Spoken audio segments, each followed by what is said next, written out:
ako, anytime, kung gusto kong magpaalam kay Kuya Bal na alis na, kaya kong gawin, no? Kaya kong gawin. Lalo na yung mga reactor, kung makabanat sa akin, di ba? Kala nila, kilala nila yung buong pagkatao natin. Di ba? Inisip ko na rin na, umalis sa Kalingap, no? Inisip ko na rin kasi, sa totoo lang, dito sa Kalingap, walang katapusang gulo, issue. Di ba? Pero andyan pa rin ako, Hindi man ako umalis. Pero pag di sila tumigil, para wala ng gulo, edi alis na lang akong tahimik. Ganun ang gagawin ko. Para matahimik na sila. Hello mga sangkay, mga kalingap! Welcome back to my channel. Ito po muli ang inyong sangkay na si Sangkay Lons muling nagbabalik. Kumusta? Kumusta kayong lahat? Sana nasa maayos na kalagayan ng lahat. Pa dito sa Pilipinas or sa mga nasa ibang bansa, dobling ingat tayo, no? So mega love shout out sa inyong lahat sa Team Sangkay Original, Team Sangkay Sponsors, Team Kalingap, Kuya Val at Edna Kalingap Rob. Sa lahat ng aking mga followers, supporters, and subscribers, sa mga lolos, lolas, OFWs, at PWDs. Mega love shout out sa inyong lahat, and of course, I love you all. Ayan. Shout out sa inyong lahat, no? So ngayong araw nito mga sangkay, gagawa ko ng reaction video. Ito ay isa patungkol sa aking napanood kanina na live ni Gab Becerra, no? Na sumagot siya dito sa mga kasama nating reactors na gumawa ng reaction sa kanya ng negative, ano. And doon sa mga bashers, no, nasabi niya pinalapa siya sa mga bashers. So panoorin natin itong video na ito, live video na ito ni Gab Becerra. Then after natin na mapanood, magbibigay ako ng opinion or koro-koro patungkol dito. Tara mga sangkay, mga kalinga, panoorin natin. Yung mga reactor dyan na bumabanat sa akin, pasok. Let's talk, let's mistake, ikagab, sabi ng Norma Carbonell. Ayaw ko yung pupil na yan, bula-bula ang baba, sabi ng Desiree.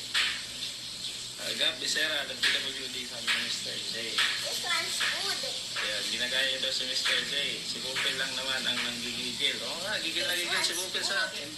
This one's... Kaibigan ko yan si Pupil. Nang dahil sa issue, sa content, aba, pinanatan ako ng ganun. Grabe si Pupil, ha? Pero di man ako galit sa kanya. Kasi yung topic nyo na yun, kumbaga, yun yung pagka-analyze niya no? Yun yung pag-analyze niya doon sa chat ko nga, doon sa live ni Bobby TV. Na yung ibig kong sabihin naman doon, mali yung pagkaka-analyze niya. No? So, siguro, sabi niya, content na to, kailangan nating ransandahin to. Diba? So, wala siyang mag-upload, no? Kahit mali yung niya, yung pag-analyze. Pero bilib ako kay Sangkay. Panoorin niyo yung live ni Sangkay. Ay, yung vlog ni Sangkay. Pero dapat mag-reaction. Hindi yung sunggab ng sunggab agad. Hindi ina-analisa ng mabuti. Oo. Pinasikat ka, Gab. Kaya nga, pinasikat ako. Yan, mali yung interpretasyon nila sa sinabi. Kaya nga, nung kasi, nung mga nakarang gabi, ako yon yung pumasok sa live ni Bobby TV 143, no? Pumasok ako doon. So, totoo yun, na sinabi ko na ako bro, matagal na ako nagkanya-kanya. No? Ano bang sabihin ng kanya-kanya? Ibig sabihin, matagal na ako nagsusulo. No? Pero hindi ko sinabi doon na hindi na ako kalingap. Kumbaga, nagsusulo ako sa sarili kong sikap, no? Na hindi ako umaasa sa mga viral, no? Nakadikit sa mga viral. Di ba? So yun ang ibig kong sabihin. Hindi ko sinabi na, ay, ano na ako, nakipagplastikan na ako sa kalingap. Antay ako. Kasi, karamihan sa nababasa ko, nabuking daw si Gab Becerra. Natatawa naman ako doon. Nabuking daw ako. Nahuli sa sariling bibig o traitor, kung ano-ano pa ang sinasabi sa akin. Diba? So, wala lang, nakakatawa lang, no? Tatawa lang ako. Pero wala, di man ako, di ako apektado sa basher, walang problema yan. Opinion nyo yan, walang problema. Ayan. Di ba? So, sikat na po ang inyong lingkod, yung Becerra. At, yung pala, na-reaction na ni Kuya Bal, no? Na-reaction ni Kuya Bal na gano'n. Okay lang naman, wala nang problema sa akin. Mali lang talaga ng pagka-analyze yung ibang reactor. Pero wala akong sinabi doon na antay na ako, no? Kinakalaban ko yung Kalingap. Wala akong sinabing gano'n. Diba? Sabi ko nga dati, nung sinabi ni Kuya Val na maging leader ako dito, no? Sa Sikap Village. Sabi ko, ayoko mag-leader kasi nga, sakit lang sa ulo yan. No? Ayoko lang ganyan. Alis man ako sa Kalingap, hindi ako maging anti-Kalingap. Tandaan nyo yan. Kasi yung Kalingap, malaki din ang naitulong sa akin. No? Alis ako tahimik, wala akong sasabihin. Ganun ako. Hindi ako yung tipo ng tao na nakinabang ka nga. Tapos nung umalis ka, sinisiraan mo na yung dati mong kasamahan. Hindi ako ganun ng tao. Ayan. Minsan kasi yung mga viewers, yun yung nanggagatong nanggagatong.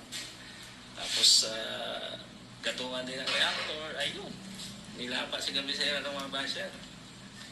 Dapat tanggalin na ang mga reactor, papapagulo sila, madami ang away-away. Wala nang interview para wala nang gulo, sabi ni Jen Hayres. Oo. Diba? So, ibahin nyo ako kasi tahimik naman ako ng tao. Kilala nyo ako, tahimik lang ako. Wala akong intention doon na siraan ng Kalingap, no? Na sabi na, uy, nabuking si Gabisera. Oo, matagal na pala itong anti-Kalingap. Nabuking daw ako. Ang bihira yan. Naku ka, wag kang magpadaig sa ilan, nalilira sa inyo. Sa'yo basta important na sa totoo. Wala silang karapatan magparatang. Wala. Hindi kami nakalimot sa utang na loob. Sabi nga ni Bro Bobby TV. Diba? Ako, anytime, kung gusto ko magpaalam kay Kuya Bal na alis na, kaya kong gawin, no? Kaya kong gawin. Lalo na yung mga reactor, kung makabanat sa akin, diba? Kala nila, kilala nila yung buong pagkatao natin. Diba? Inisip ko na rin na umalis na Kalingap, no? Inisip ko na rin kasi sa totoo lang, dito sa Kalingap walang katapusang gulo, issue. Diba? Pero andyan pa rin ako. Hindi man ako umalis. Pero pag di sila tumigil, para wala ng gulo, edi aalis na lang akong tahimik. Pero ang gagawin ko, para matahimik na sila. Kaya ko naman ang trabaho. Hindi naman ako nakasalalay dito sa YouTube. Kahit tumigil ako ngayon sa pagbablog, kaya akong mabuhay. Diba? Kaya akong mag-abroad ulit. Kaya akong magtrabaho. Hindi ako nakadepende sa YouTube kasi sa totoo lang, yung kinikita ko sa YouTube ngayon, barya-barya na lang. No? Hindi katulad sa mga reactor na malalaki yung sweldo nila. Hindi katulad dati. Ngayon wala na. Bagsak na. Laos na. Sige, Becerra. So yun mga sangkay, mga kalinga, pati napanood no, yung live ni Gab Becerra patungkol dito sa nangyari nga na sabi nga niya nilapa siya ng mga bashers no nang dahil doon sa reaction video ni Bopil. Sabi nga niya dito gigil na gigil sa kanya si Bopil. Pero mali daw yung interpretasyon ng ni Bopil yung sinabi, yung kanyang comment doon. Ito yung reaction na natin kanina na sabi ko na may maling interpretasyon yung reaction ng ibang mga reactors. Sa bagay, irespeto natin ang reaction ng ibang kasamahan natin reactors kasi may kanya-kanya tayo ng points of view Nga lang, isipin din natin kung tayo gagawa ng reaction, isipin natin kung ano yung makaka-epekto dun sa tao na nire-reactionan natin kagaya dito sa nangyari sa kay Gab Becerra na wala namang masamang intention na ibig sabihin si Gab Becerra pero nabigyan ng maling interpretasyon ng ibang kasamahan natin. Gaya ng sabi ko, hindi natin sila masisisi kasi yun yung kanilang pananaw. Yung kanilang points of view ng kasamahan nating reactors kagaya kay Bopil. Iba naman yung sa akin. Ako kasi, binalansi ko at inanalisa ko kasi kung ano nga ba ang ibig sabihin doon. May kahulugan nga ba yung comment na yun ni Gab Becerra? Sa akin kasi tingin ko, wala. No? Walang kahulugan doon na kasi wala naman sinabi na masama patungkol doon sa Kalingap na para matawag natin na siya ay anti-Kalingap na doon sa comment ng yon. Believe siya kay Sangkayog. Narinig nyo naman na inano ako ni Gab Becerra no, na humanga siya doon sa reaction ko kasi inintindi kong mabuti talaga. Hindi dahil lamang sa ako'y kumakampi kay Gab Becerra, no. Wala akong kinakampihan. Yung sa akin lamang, no, inanalisa ko lang ng mabuti yung komento na yun. Kung ito nga ba ay masama. Kung masama nga ba talaga yung kanyang komento na yun o hindi. Kasi walang negative para sa akin, no. Walang dating sa akin na negative doon sa komento niyang yon. Wala akong nakikita na para matawag natin siya ay anti-Kalingap, di ba?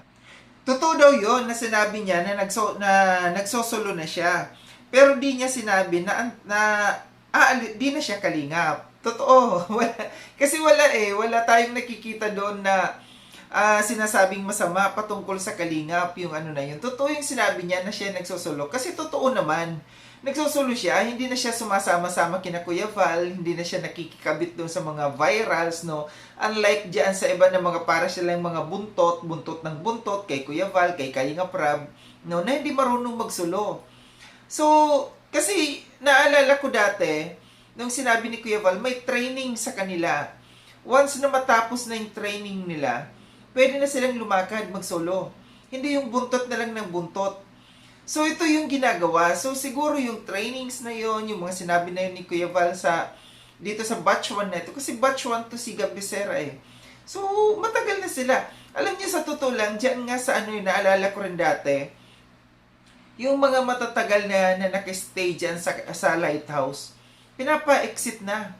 Kaya nga, yung iba dyan dati, nangupahan sila, yung mga matatagal na parang overdue na sila sa pagstay sa lighthouse. Ganun ang ginagawa, inuunti-unti na alisin ni Kuya Val. Pero hindi ibig sabihin na pag umalis na sa lighthouse, anti-Kalingap na, hindi na Kalingap. Meron dyan iba, no, na nandiyan na umaalis sa Kalingap, pero para bagang hindi na nakakaalala na sila ay galing sa Kalingap. Pero kung nakikita din naman natin, no, na yung mga yan ay paminsan-minsan nakikita sila na Kuya Val, tayong mga reactors, hindi naman natin nakikita off-cam yung mga yan, no, na kung sila nga ba nakikita-kita ni na Kuya Val, no, kasi maliit lang ang dait, malamang nakikita-kita sila, no. So, wag natin bigyan ng kahulugan, wag tayong gumawa ng maling akala na, uy, ito si Gab Becerra, hindi na napunta kay Kuya Val. Ito si Gab Becerra, hindi na nakikipagkita kay Kuya Val. Hindi natin alam, malay natin. Nakikita-kita din ang mga yan. Kaya huwag tayong magtamang hinala, no? Masama yun. Masama yung nagtatamang hinala tayo. Ibahin siya. Kasi tahimik lang siya. Totoo yun. Tahimik lang na tao ito si Gab Becerra. Isa ito sa hinangaan ko. Totoo lang. Si Gab Becerra ay isa sa mga hinangaan ko na charity vlogger na tahimik lamang. And medyo, kung noon natin pagbabasa, no, walang nagiging issue dito sa kay Gab Becerra kasi nga, hindi siya nakikisaw-saw. Hindi siya nakikihalo diyan kung anong mga merong video, kung anong mga merong virals diyan sa Kalingap. Gumagawa siya ng sarili niyang diskarte. Alisin man siya sa Kalingap, di siya magiging anti-Kalingap. Aalis siyang tahimik. Ito yung maganda, no? Na sabi niya, kung siya man ay aalis sa Kalingap, tahimik siya nga alis. Hindi siya magsasabi ng kung ano-ano na masama patungkol dito sa Kalingap. Basta i-exit siya. Para bagang kung sa isang kumpanya, may tinatawag sa isang kumpanya na pagka ang isang empleyado nagkamali sa isang sa kumpanya, may tinatawag dyan sa HR, may tinatawag dyan na mag-graceful exit ka na lang. No? Graceful exit ang tinatawag doon sa isang kumpanya. Na pagkahalimbawa ikaw may nagawang kasalanan, kaysa naman patawang ka pa ng parusa, ang gawin mo mag-graceful exit ka na lang. Ito yung sinasabi dito ni Gabisera na siya aalis, tahimik siya nga alis. Wala siyang sasabihin na panira patungkol dito sa Kalingap. Inisip niya na umalis na sa Kalingap kasi wala nang katapusang gulo. No? Lagi na daw magulo dito sa Kalingap. Yun ang naisip niya na umalis kasi kagaya niya no, na i-issue siya, nagagawan siya ng issue na wala namang katotohanan yung ginawang comment niya na wala namang katotohanan na siya anti-Kalingap. So, nata-turn off din yung tao, no? Sabi niya, pag hindi tumigil, aalis na siya. Pag hindi na tumigil ang mga reactors or yung mga bashers, baka mapilitan siyang umalis. Sabi niya, total, sanay naman siya, no, na magtrabaho na lang siya. Galing ibang bansa naman to, OFW naman to si Gabisera, no? Sanay naman daw siya na magtrabaho. So, kung ganito ang mangyayari, magtatrabaho na lang siya. So, ang aking points of view dito, wag natin bigyan ng maling kahulugan. Yung isang tao, pag nag-comment, no, kung hindi naman, wala namang sinasabing masama patungkol sa Kalingap. Kasi marami talagang mga mapanghusga dito. Kagaya sa akin, no, pag naggawa ako ng reaction video, sasabihin nila na anti-Kalingap ako. No, hindi ko sinasang-ayunan, sina Kuya Val, sina Kalingap Rab, no.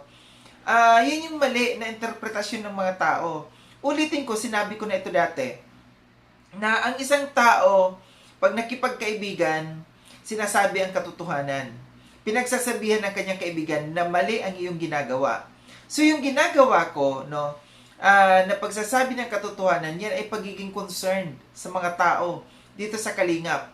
Hindi ibig sabihin nun na ako'y anti-Kalingap. Hindi ibig sabihin nun na sumasalungat ako dito sa Kalingap. Nagiging totoo lamang ako. Kung ano yung nakikita kong mali, sasabihin ko. Kung ano yung nakikita kong tama, sasabihin ko.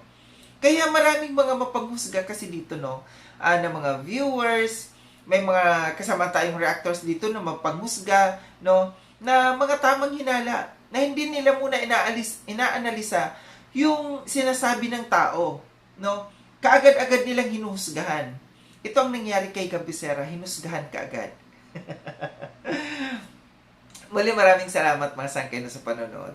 Sa mga hindi pa nakapag-subscribe kay Sangkay Lone, subscribe nyo na po ako. Click yung notification bell para updated kayo sa lahat ng mga videos na aking gagawin. Like and share itong video na ito mga sangkay. Kita-kits tayo ulit sa susunod na video na aking gagawin. Ingat kayo sa ang dako ng mundo bang kinaroroon. Paalam ng mga sangkay mga kalingap, paalam.